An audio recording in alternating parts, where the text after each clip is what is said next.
Meghan really the key to success upon this return to our wonderful United Kingdom? Let me explain. Hi, good morning, Neil Sean here in the very heart of London as ever. Lovely to see you. Now you're all wondering, aren't you? Looks like autumn behind me. That's right, we've had thunderstorms, torrential rain, all the usual stuff. I don't mind it, at least it's a little bit cooler now. But it does look like autumn's arrived a little bit early. And I don't know about you, but I still want to cling on to summer. We're only through August, so please, let's not say this, don't we moan about the weather, eh? But you know what I'm saying? It's like, oh no, we don't want dark nights just yet, do we? We want to have some fun. Everybody else around the world who's coming out of winter's just laughing now, aren't you? You're thinking, oh yes, you're through the worst of it, and now it's going to be the good stuff for you. Oh well, all comes round again, you know. That's the thing about the wonderful world of Mother Nature, isn't it?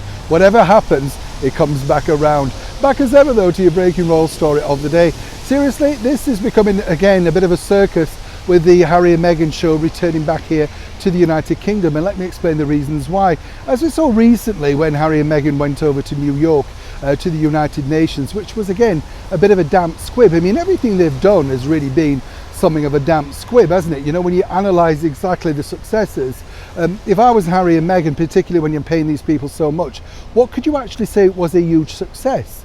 You know, even the previous New York visit was ridiculed for the clothes, the book reading at the Harlem School, the weird sort of situation with the mayor of New York. I mean, I don't know, all just odd, wasn't it, when you think? Not very profitable, no doubt, and not very good for public image. But could all this change as they decide to visit several of the charities very close to their heart? So far, as we've told you previously on the show, we found 3. Now here's where it gets interesting, because with Harry and Meghan, as you know, they like to see themselves as, you know, particularly Meghan, independent, forthright, the sort of person that women can relate to, striding out on her own. She said, didn't she, in the Oprah Winfrey interview, that she was silenced, you know. I've never known her shut up. Every time she comes over or goes anywhere, she's ready to take over the conversation, push Harry out the way and do a speech. Guess what? The same thing's happening over here in the United Kingdom. That's right, she's going to be giving the keynote speech. But there's a bigger picture behind that, and this is it. The reason is, after Harry's lacklustre performance, many think, not me, at the United Nations speech, they're looking for something, particularly for the Netflix content, that really will rouse, you know, some interest. Hopefully grab some headlines and the right ideas, you know. People picking it up and circulating it on Twitter and all the other social media platforms. Going to be interesting. More interesting also, really, is the fact that they will not allow the seats to be empty.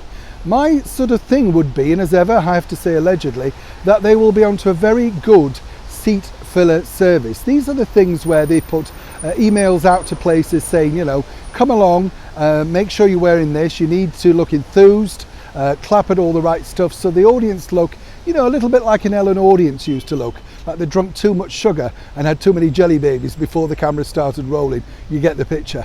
But truly, this is the idea. They're hoping that Meghan's rousing keynote speech can really prove not just to the Netflix cameras that she can hold an audience, but more importantly, pushing forward, will this be able to resonate if she was to take to the platform in a political stance?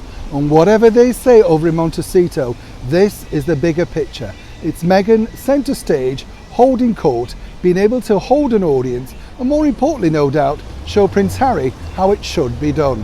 How humiliating. Neil Sean in the very heart of London.